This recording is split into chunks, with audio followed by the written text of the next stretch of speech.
You might see a Melbourne premiership. Mom, what about that? What about that?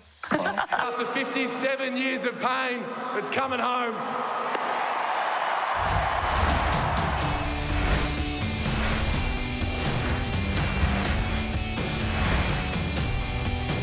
And so it did come to pass, rather gloriously, on the 360 agenda.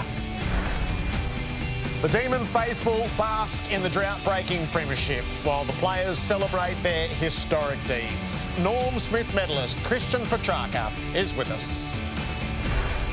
The Western Bulldogs have pondered what disappeared in the blink of an eye and plopped their way to a chance to get there again. And the sheer magnificence of the Western Grand Final, a brilliantly executed spectacle in the twilight. It opens the possibilities for the future. I'm Jared Wetner, here's Jason Dunstall. This Monday night, Sits Footy from all angles. Jace, hello. Good evening, Jared. Can I just say that the game's in good shape? What a wild Grand Final. Could that have been a better weekend, do you think? I don't think it could have. I couldn't wait to sit down yesterday to watch it and to try to comprehend it and understand it. And well, we saw did it happen so quickly? Two huge shifts of momentum, which it beggars belief. But you know what the great thing about it is? That's what the 666 rule was brought in for. So instead of that happening, if that rule wasn't there, they would have just thrown numbers behind the ball. It would never have happened. Yep. We saw a couple of fascinating runs of momentum from both teams where we thought, oh, the other team's in real trouble. Yeah. I was fascinated by the grand final. I think it was brilliant. I thought we had a great weekend. I think tick, tick, tick all round. Yeah, I freeze-framed the replay with 1 minute to go in the third quarter, and it's 1 goal to difference, and the ball's on centre wing, and you're going, OK, we're set for a thriller here. Yeah, that's where you'd love to have dropped someone behind play just to shore it up. A lot can happen in 60 seconds. OK, so the full grand final experience, it won't be complete without the next 2 hours here on Fox Footy. Christian Petrarca is going to join us from the Players' celebrations over in Perth. We'll check in with an old mate, Robbo, who we haven't seen since the middle of July. We'll see how he's doing.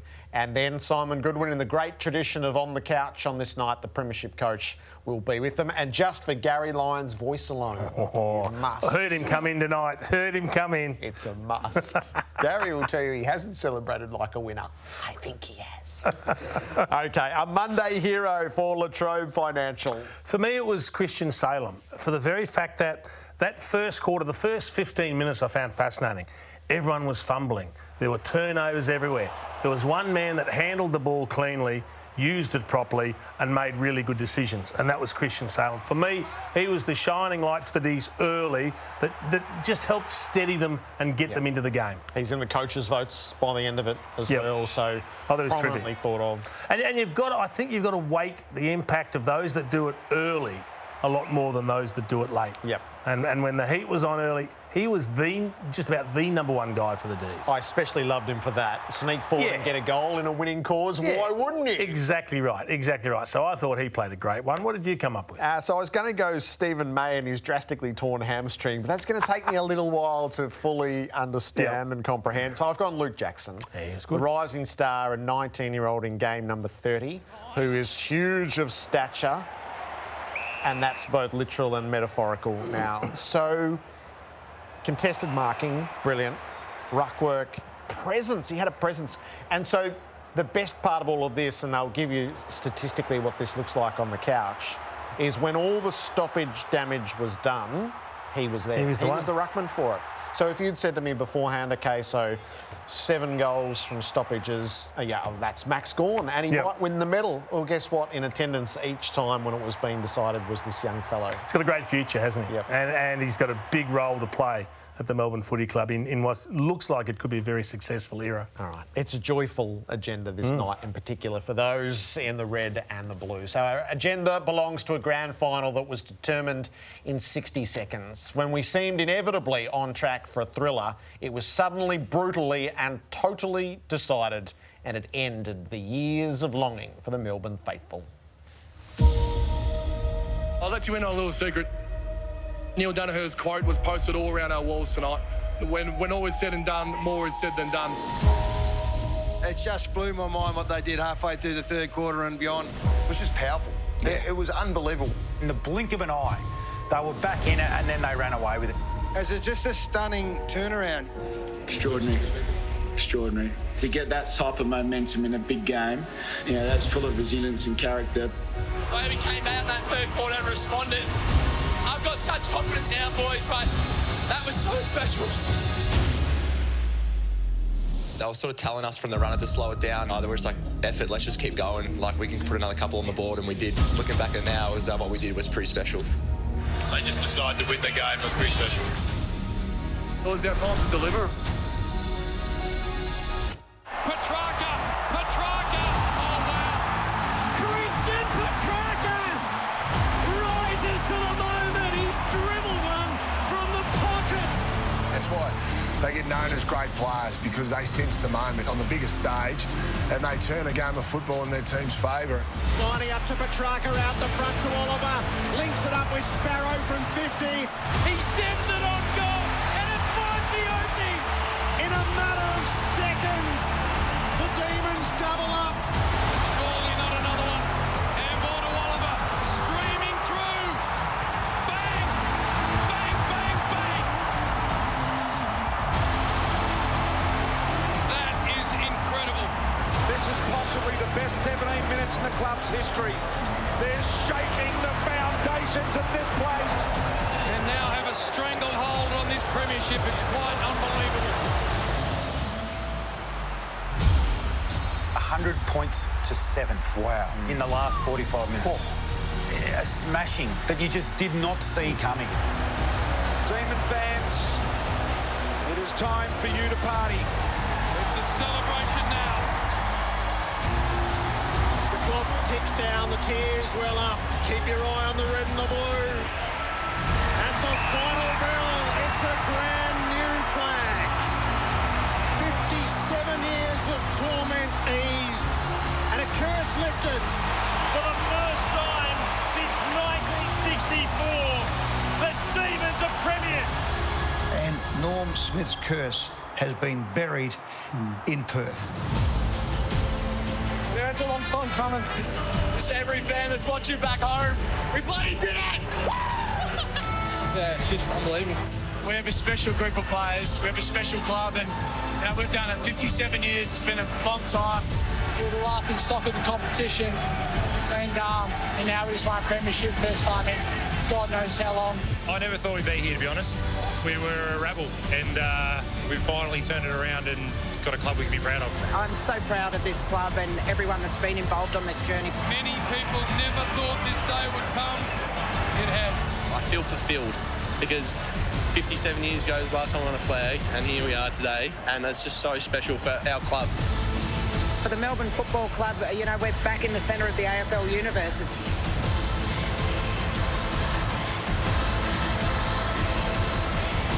Lastly, after 57 years of pain, it's coming home.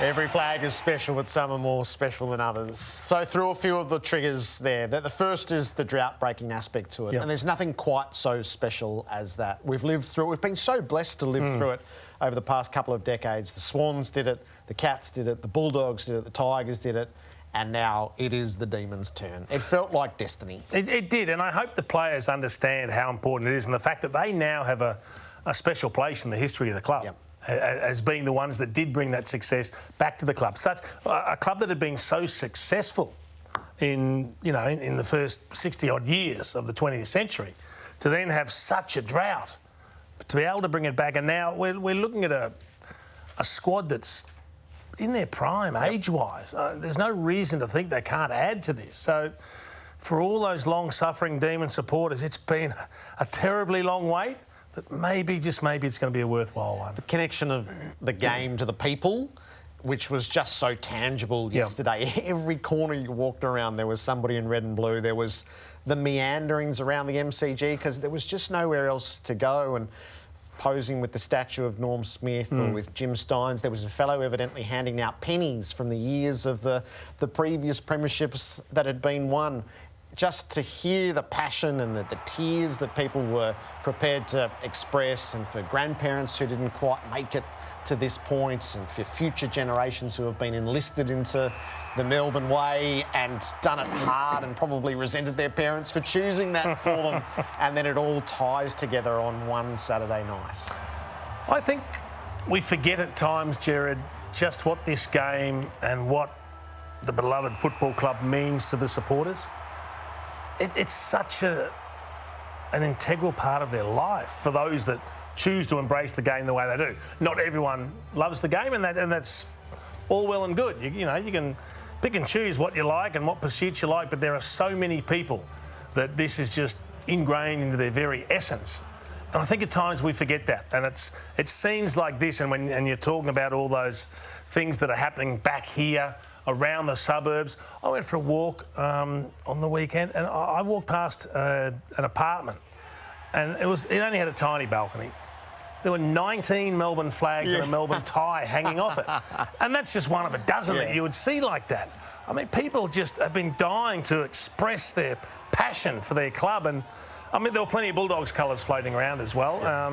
You know, and they've had a great year. Unfortunately, it wasn't for them. But, gee, the people that are part of the Melbourne Football Club are going to savour this more than anything for a long, long time. The onslaught, so grand final law has never known an onslaught like this from the middle stages of the third term. So there's a very distinct 45 minutes on high rotation for Melbourne fans. 16 out of the last 17 goals, 100 points to 7.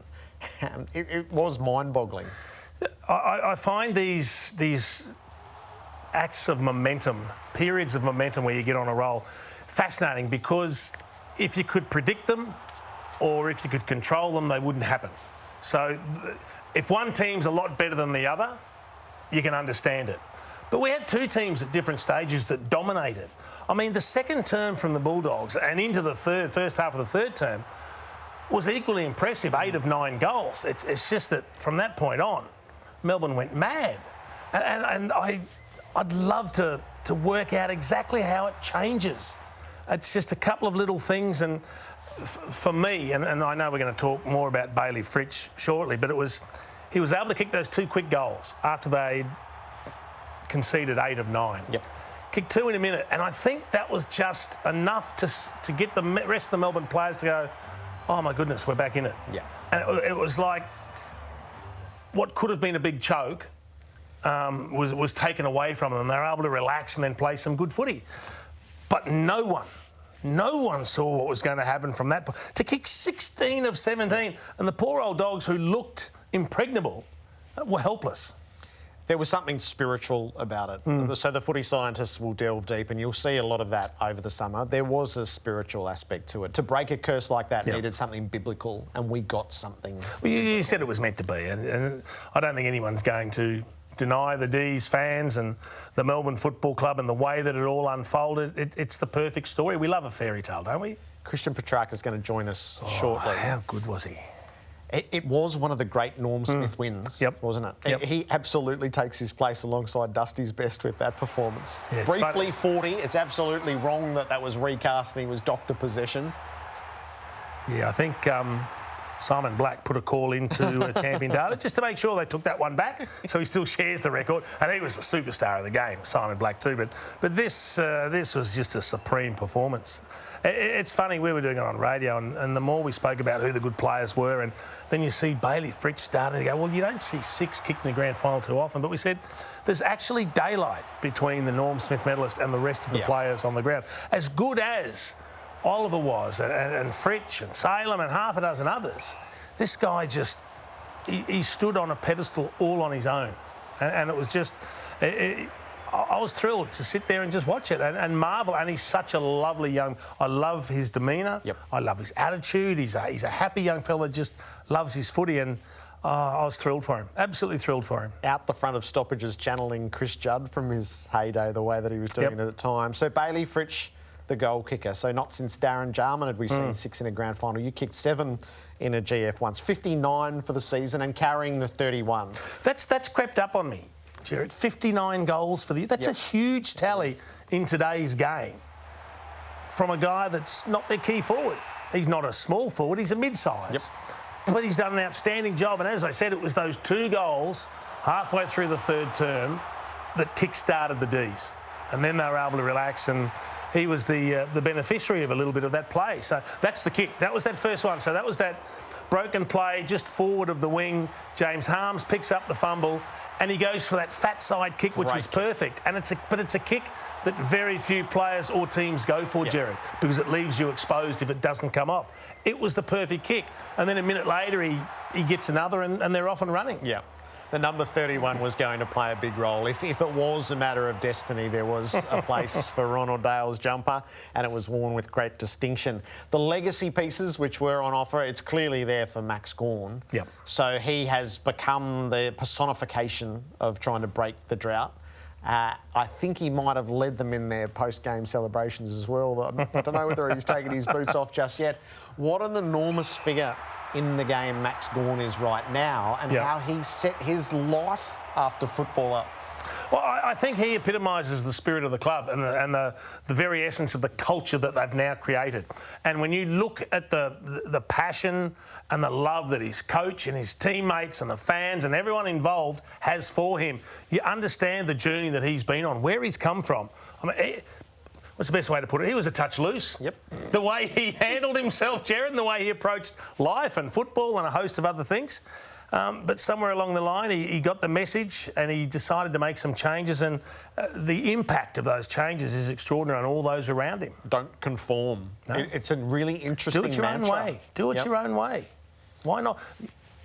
You don't have to do things the way everyone else has done them before, because the game's ever evolving as well. So why shouldn't the fashion in which we achieve things and the spirit with which we attack the game change? Yep. Committed to his professionalism, so not loose in that way at all, but determined to do it his own way and craft his own legacy. He's done that. And then there's the coach, Simon Goodwin, who did speak beautifully last week after being named as the Coach of the Year about almost losing himself to the game at the end of 2019, striving so desperately for it, and then it was so far out of reach.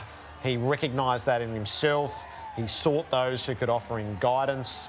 He's found a connection and a love with his players, which was visible, and it's a tremendous triumph in his 5th season. Jared, how many times do we need to see these examples of a coach under the pump where a little bit of persistence, a bit of perseverance, a bit of club solidarity yields results? With Bomber Thompson, with Damien Hardwick, there's a host of them. And you just think, gee, we could have missed out on all this great success at the footy club had we gone too soon. And I'm glad they stuck with him, because he looks to have a really good handle on things. The players do love him. I was surprised by the story where he said, I woke up on the morning of the game and I was crying while I was in bed, just thinking about the journey we've been on. I thought, well, it's a big emotional roller coaster to be on before you even get to the game, isn't it? But, you know, that's how open he is, which I find very refreshing. It's great to hear him talk about all those sorts of things. And at the end, they have produced a preliminary final which obliterated an opponent and took our breath away, and then one-upped it at the climax of the grand final. See, I think with Simon Goodwin too, you have to take into account, so he's come from the Crows.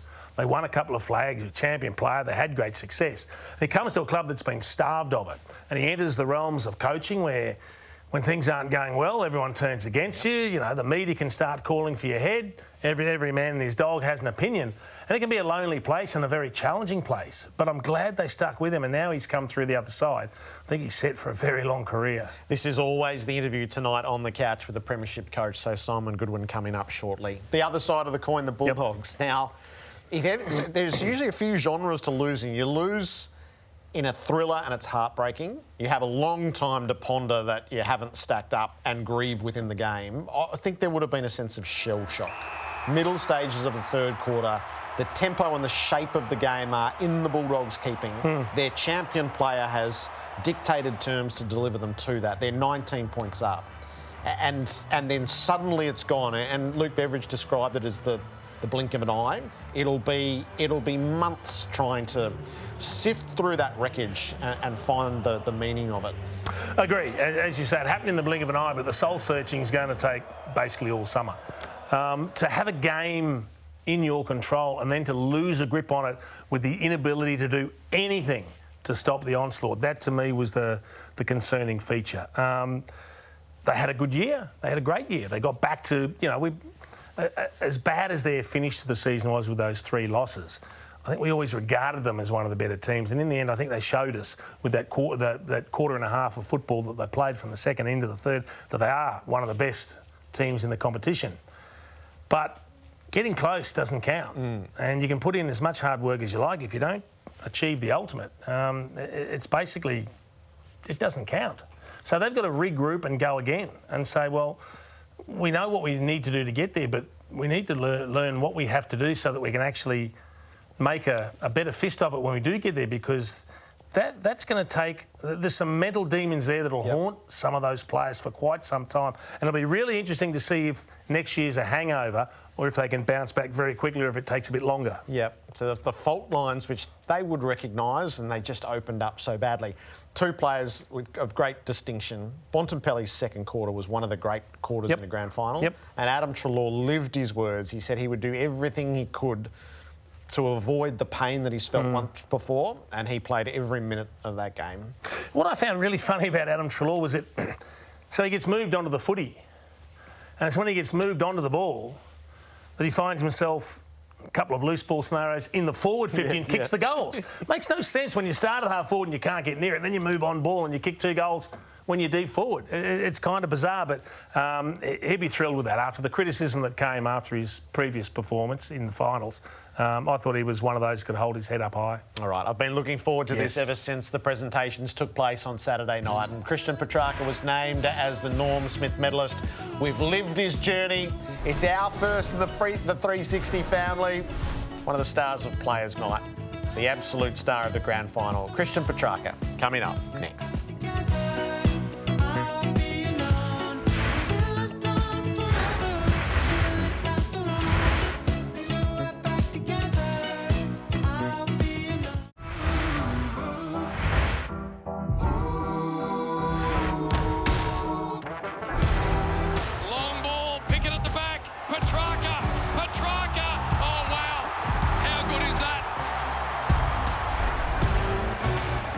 Hands taken by Petrarca. Oh, Petrarca! What a goal! What a goal! The outside of his boot. He ran it right to left, and it's gone straight through the middle. Oh, Petrarca! He'll run it along the ground for something truly from the top shelf. That's his second. What a moment for Melbourne. Petrarca! Christian Petrarca! Rises to the moment. The man built to be a star on grand final day. Had the subtlety to get the shape of the kick right. What a game of football. The Christian rises for the Demons. Previously, Brad Sewell was a runner-up in a Norm Smith for us in 2012. Jordan Lewis was a runner-up for us in 2014. Jack Riewoldt polled votes in 2019. But for the first time, the 360 family has a Norm Smith medalist. He has brought great honour to us. Christian Petrarca, congratulations and welcome. Thank you, guys. Ever since I've joined 360, the awards keep coming, so I probably have to keep signing on. So. You keep believing it, Christian, because Robbo does. I can promise you that. Yeah, we miss him. So. Now, I'm trying to pick the background. Where is it that we find you? I'm at a pub in Perth, so I won't give the location just in case media know to go, but enjoying a beer. Yeah, I think we deserve this one, yeah. Now, Christian, you look to be in exceptional shape, mate. How is that possible? I've had to do a fair bit of media today, so today's a day that I've sort of... yesterday we had a bit of a day thing, so we started at 11 and finished around 11 o'clock, so I was in bed quite early and 6 a.m. wake up today to do a bit of media, so 2-hour time difference from Melbourne to Perth kills you a little bit. He's done well, Jerry. Yes, from this side of the country, Christian, it looks like your captain is leading in every which way. Is Max Gawn showing the way? Yeah, He's been best on so far, probably followed by Goody. No, it's been... I mean, the last 36 hours, 48 hours has been something that I knew what winning a grand final would feel like, but it's times 20. I was saying to Goody before, I was like, I don't know why we didn't win earlier. Like, this is this is one of the best feelings I've ever felt. It's an absolutely amazing feeling. Sorry, I'm in the office. No, you're good. it's an amazing feeling and something that we're truly proud of. So the raucous celebrations, has there been a quiet, a private moment that you know that you've experienced and that you'll cherish and reflect upon yet? Sorry, Jared, can you repeat that? Sorry, mate. Has there been sort of a quiet moment that you've all had together, either in the rooms afterwards, something that you already know that you'll cherish as the years go by? I think if you speak to anyone who won a grand final, the feeling of when you go back on the ground and there's no one there and you've got the whole stadium to yourself is one of the most memorable things that I'll ever have in my life. Having all the staff, the players who didn't play, the players who played, just everyone that have been on this journey with us for like the last 5 weeks, but also the last, 10 years is something that was unbelievable. Singing all the songs we could. I think we belted out the song 30 times, Sweet Caroline 10 times, Horses Dale Braithwaite 10 times. So anything that we knew the lyrics to, we sung. But that was unbelievable. I think Optus Stadium was an unbelievable spectacle. The crowd was crazy. The atmosphere was awesome, and but to be back there when there was no crowd, absolute silence, and have the ground to yourself, where we created history is really special. So, Christian, take us through the night post-game. So you said you got an opportunity to get back out on the ground when everyone's gone. I mean, it's late. It would be impossible to get to sleep anyway. So what unfolded that evening before you had the celebrations the following day? Well, the first part after when we went back into the rooms was all the family came back and a few friends, and that was good. And I got to FaceTime my girlfriend and my parents and my brothers back home and a few friends who are massive Melbourne supporters, and that was really special for me. They've been on this journey with me for a long time, and it's really bittersweet for them. They got to see me win a grand final and not be here, so I know that they're really proud, but at the same time disappointed that they can't be here. But after that, obviously, we went into onto the ground for about an hour. Then the change rooms for an hour, then probably the bus ride for 45 minutes, and then we went to just a pub or a bar in the city, and we had the whole top level, and it was just crazy. It was absolutely crazy. It's probably the first time I've ever felt like a little bit of a rock star, to be honest. the amount of people that you come up to you, and WA is like a country town. It's they love their footy here, and it's awesome. The game itself, Christian. So, coming to three-quarter time, it felt like it was poised for a thriller, and then a minute blows it all apart. Have you watched it back? Have you made sense of just how sudden and abrupt you were able to apply the finisher? Yeah, it's an interesting question. I've been asked this a lot the last couple of days. Firstly, at halftime, we were a pretty nervous group. We were very flat when we first walked in.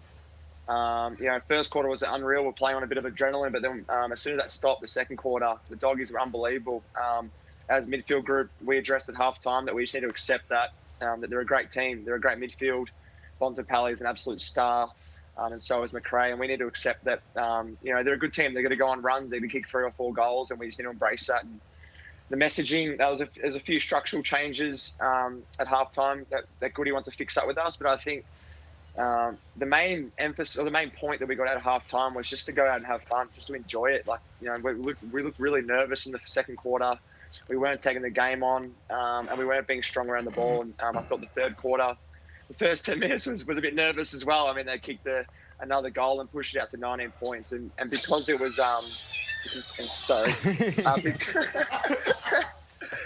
because it was, You're right. Because it was a low-scoring game, 19 points was a big margin at the time. And then Harmsy got a great clearance, got a great goal to Fritter, and then from there we just went bang. And Choco Williams gave me some great advice on the bench. She said, "You do all this mindfulness stuff. How about you reset, focus on playing the next 10 minutes?" So.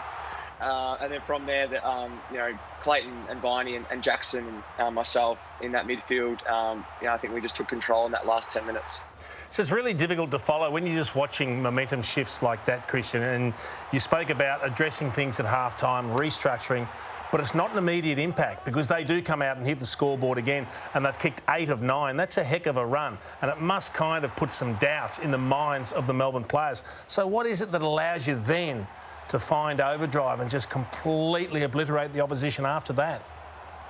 I think when you're in a situation like that and everyone's a bit nervous, you look for someone to stand up. And I thought Angus Brayshaw was absolutely incredible in that third quarter. His toughness, even that diving mark to when he had that set shot and going back with the flight of the footy, he would have 4 or 5 critical contests. And as a footy club, we pride ourselves on that. That's our DNA. Is the hard battles, the ones where the 50-50 balls that go our way. And I thought he stepped up in that third. And guys like myself and who are in the midfield, you get so much energy from that. You get so much spirit. And as a club, we just sort of, from there, we just went bang. So to kick 16 to 17, I think it was, which is just a ridiculous number. At what point of the game did you think you were home? When could you just relax and really enjoy it, Christian? I went on the bench with 10 minutes left of the fourth, and we're up by 42 or 36, and I was trying to do the math on the bench. I was like, there's 10 minutes left, 7 goals. Minute 10, minute 20 per goal, hopefully not. And then as soon as I went on, there's about 7 minutes left. And then I celebrated for about 7 minutes straight. I think I gave the crowd a fair bit the whole time. And I remember it was a blood rule to Jure, and Maisie was trying to tell me to sit up in defence, and so was Viney, and I was just telling him just to shut up and go smile. And then they cracked the back of me, which is kind of fair enough. So yeah. The Norm Smith medal, so especially significant for a Melbourne player to win it, given the name that's associated with it. What do you make of that honour? Oh, it's incredible. When I got told that I was the first Melbourne player to receive the Norm Smith, I haven't really thought much about it, to be honest. But I reflected a little bit this morning when I was in bed, and I nearly brought a tear to my eye, to be honest. I mean, Norm Smith's a legend of this footy club. He's got an award named after him, and to hear my name called up on stage was just, it was pretty special. I grew up a Collingwood supporter, and I idolised Pendlebury growing up, and to see him win that Norm Smith in 2010, and to do that. It's just incredible. I can't put into words, to be honest. It's a really special feeling, and to be a part of history now for Melbourne Footy Club, the first team in 57 years to bring back the cup to the red and blue is something that I'll hold with me for the rest of my life. You will indeed. Hey, last one. Do you want your 40th disposal back? I don't know what the big deal was. Apparently, I've still got I got number 1 anyway, so... Yeah, but you're only sharing the record. You don't own it on your own. I'll happily share with Simon Black. He's an absolute star, so... Hey, Christian, thanks for sharing the year with us. God bless Live TV. That was brilliant. Enjoy what's to come. Sorry about all that. No, we'll look forward to seeing you back in Melbourne at some point. Well done. Yeah. Thank you, guys. Thank you for having me. Appreciate it. Thank you. How lucky we are to have shared that year with Christian Petrarca. Oh, brilliant. Outstanding. All right, so here's coach who evidently is in the votes in the celebrations. This could be quite good. I had a feeling he might be too. It's a great tradition on the couch to have the premiership coach, Simon Goodwin, coming up shortly with the boys.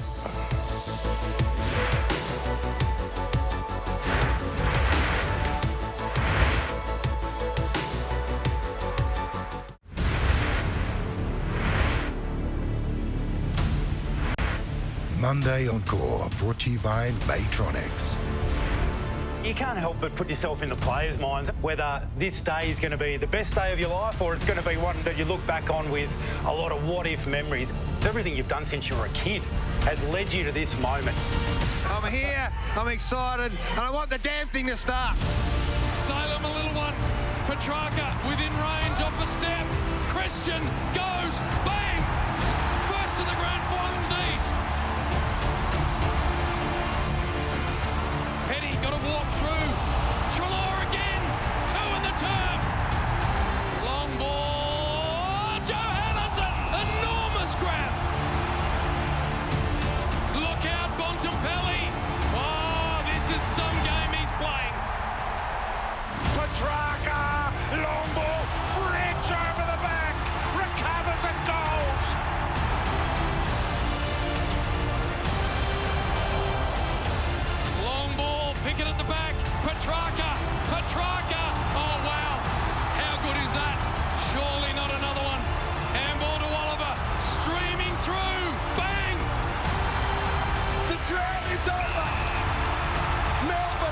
experience for 2021.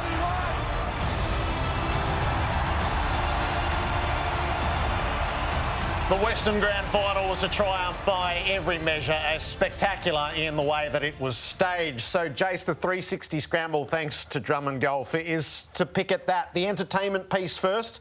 Pre-game was note perfect. Halftime was good enough. Absolutely was. I mean, it's very subjective whether you like the bands or performers that are actually there. But as a spectacle, it doesn't get any better than this. I thought everything was brilliant. I love the way the West Australian people embraced the event. I mean, they've got the game's showpiece and they've done it justice, haven't they? And whether it's... I'm sure there were lots of people that weren't dyed-in-the-wool Melbourne and Dog supporters that just decided to get into it on the day, which is brilliant. A number of South Australians would have travelled across, but the way they presented it. And honestly, we talk about... We have an Indigenous game, Aussie rules, in Australia. But if we want international appeal, it's scenes like this that will help take the game overseas. So the time zone, this is it for me. That the Western Australian time zone here, the twilight. Start in the natural light, dark by half-time, present the cup under lights. I agree with you. I mean, it gives you the ability to put on a show like that, which is something that people overseas will go, wow, this is pretty big. I mean, there's nothing wrong with what we do during the daytime, and I understand a lot of the fans want to keep it in the daytime, and that's okay. Maybe a lot of the players do too. But from a purely aesthetic perspective, if you're just sitting back looking what looks the best, the twilight does. I imagine that we'll go back next year to the MCG in the afternoon as a starting point, and then the discussion will spin from that. But you have to. I mean, let's put contracts aside for a moment.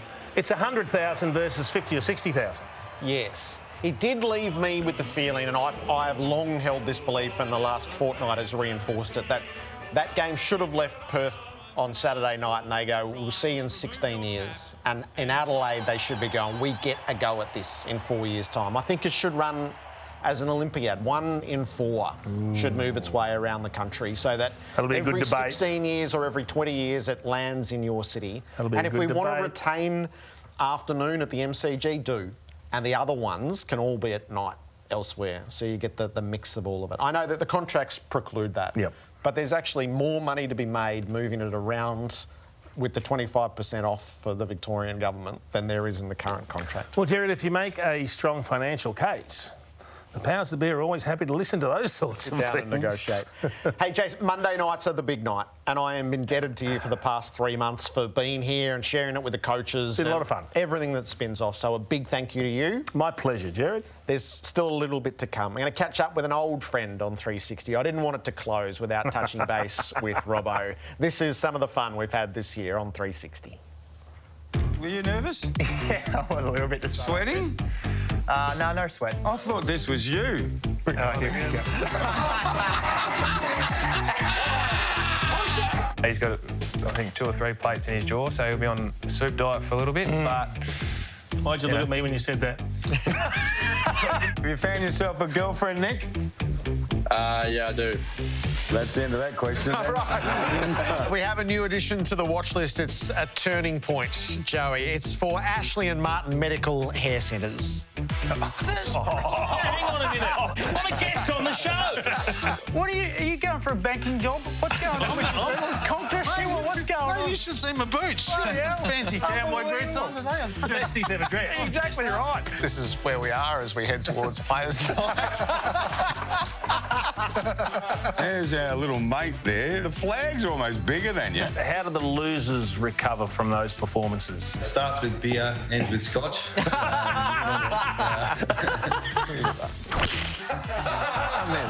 And it's all about the snap.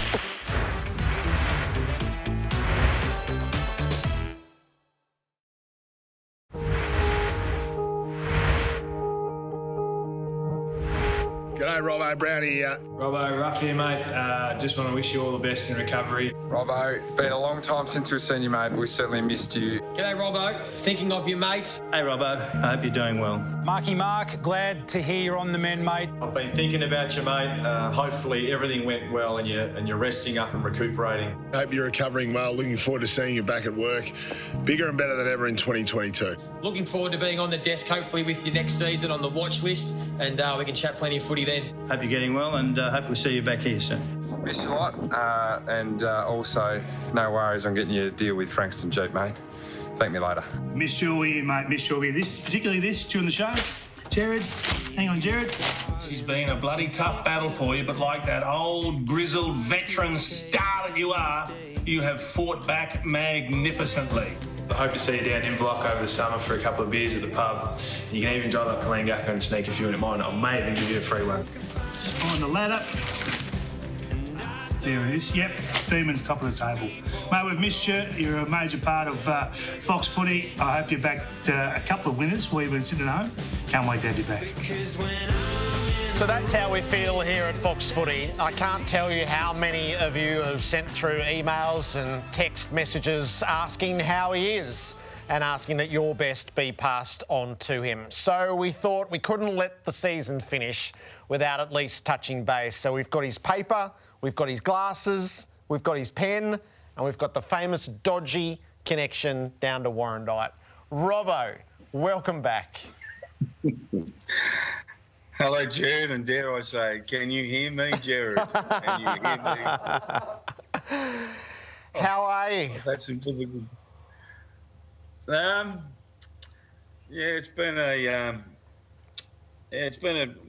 bit of a struggle, but hopefully I'll certainly coming out of it the other side, gaining my strength back in various parts of my body. I don't know what round it was, 16 or... It was 18, Robbo. 7. So the last time I saw you was mid-July, and then it was the weekend of round 18. Yeah, I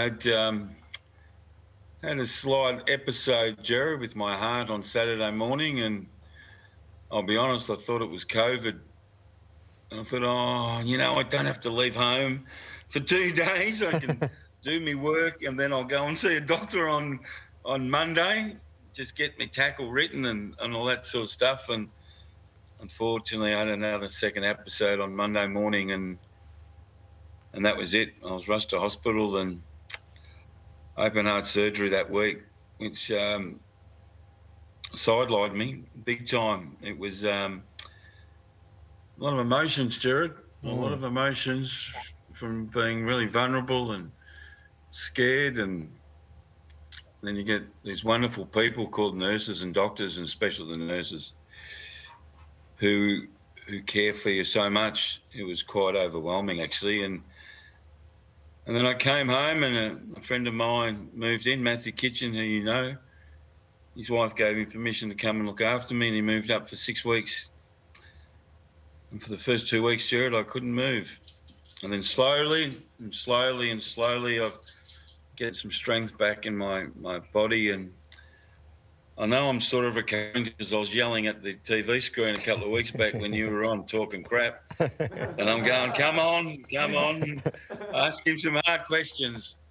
But it's been a pretty tiring, not tiring, it has absolutely been tiring, but it's been a struggle, but we got through it, mate. We got through it. So have you felt the collective embrace, Robbo? Because I know a lot of it has been passed through me and onto you, and then you would have received endless messages of love and support. Yeah, it's really interesting, buddy.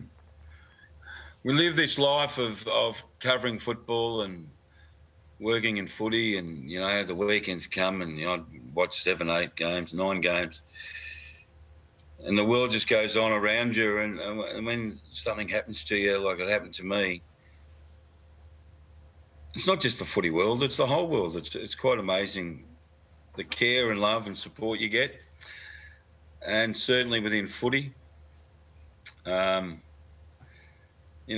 written some pretty pointed articles about people in recent times, and those same people contacted me, not just once, twice, 3 times, 4 times. And I'm not here to name all those people in footy, but from AFL coaches, former AFL coaches, current players, former players, people I've written about harshly. And And I spoke to people about the footy family, and it's quite strong, Jared. I felt it. I suppose you got to be nearly not covering football anymore to feel the support. I won't call it love, but certainly the support from the football industry was pretty overwhelming. There's been many a night, Robbo, where I've thought, gee, you'd be worked up. You'd be worked up. You'd be here at the desk, and the Clarkson departure at Hawthorn and how that unfolded, and Carlton through its various phases. Jack got the 3 Thursday nights with the Carlton yarns. No, I know. So when you've been watching, have you found yourself... You haven't had an outlet for it, Robbo. I can imagine it's been stirred up within you. Oh, stirred up with him. Well, to be honest, for the first 3 weeks, Jared, I didn't care what happened. Yeah. I was happy enough just to get to the toilet on time, I'll be honest. And then what happens, you start getting more movement, and your body starts moving right, and then you get back into footy. And as I said, one night I was screaming I wasn't screaming at the TV. I was, getting... And Maddie leaned over and said, hey, come on, settle down, don't get injured. Your doctor said, don't get worked up. And here I was getting worked up, watching 360. And Maddie's going, just stop it. You can't write anything, you can't say anything. What are you doing? But they were big days. They were really big football events, Clarkson and the whole Carlton affair. And then finals hit, and I really enjoyed the show last week when you had Adam Treloar and Christian on, and this is Christian's first year. We've had Adam for a couple, and we've watched Adam to go through a lot on the weekend, and to see him play really well on the weekend was fantastic. And the Italian stallion, Christian Petrarca, my God. I know you'll have had a laugh. I know you'll have had a laugh. He was in the office at the pub, having chatted to us a little bit earlier in the show. Fantastic live TV. It was almost as good as Ollie Wine sitting in the near dark with the dog in the back seat. I know you approve of these moments enormously. So you said to me at the start of the year we should go get Christian Petrarca to be part of Players' Night, and we have watched him sign the long-term contract, affirm himself as one of the game's stars, gather the accolades, become the Norm Smith medalist, and now the premiership player. So salute to you on your judgment. But how good has it been to be able to share in this year with him? Oh, it's been fabulous when you've got a young player. He's not young anymore, but when you've got a player who realised last year what he can do, and people would say it's really easy to do TV. No, it's not. Remember that first round? I got Crook. I got Crook for round 1, and I left you with Christian for his first night, and he was like a cat on a hot tin roof, wasn't he? He was that nervous, and I said, "Come on, I'll get him. I'll fix him. What you're going to do is you talk to Christian about playing footy. You talk to Jack about the bigger issues in the game, and that's how Christian plays his game. He plays on instinct, and to watch him on the weekend do what he did, it was thrilling. It was thrilling for everyone. Yep. But it was thrilling a little bit extra for us, mate, because we've watched him every Tuesday come in and grow within that role. So, it was fantastic for him and fantastic for Adam. When he kicked those 2 goals, I heard a bit of your commentary today. You were getting a little bit excited, weren't you? Yeah. I thought Ads left it all out there. Absolute heart and soul. Hey, Mark Knight was here last week with his premiership posters, Robbo. He left this for you, the Get Well Soon card that he's drawn for you. So if these lockdowns ever end, I'll come down and see you and drop it off. So I know you want to be here for this part. We have a couple of thank yous at the end of each season. Anthony Bitsilis, he's our hardball gets, isn't he? He's right in the engine room getting all that we need throughout every day of 360. Tim Hodges is our heart and soul leader and has been. And the Mayor of Swan Hill, Tommy Dullard, stepped right up this year and he's taken the reins and he's done a superb job. So on behalf of both of us, we thank those three in our little pod that's 360 along with the broader setup here at Fox Footy.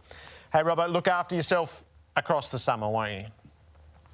Yeah, I will, and I'll see you at round 1, 2022. All right, make it a date. Good to see you. Robbo, See you, pal. as we close out season 2021 on 360, to all of you, thank you. Thanks for being part of it each night that we sit here to talk footy. Let's head and join the Premiership coach who's about to sit with Gerard Heatley on the couch.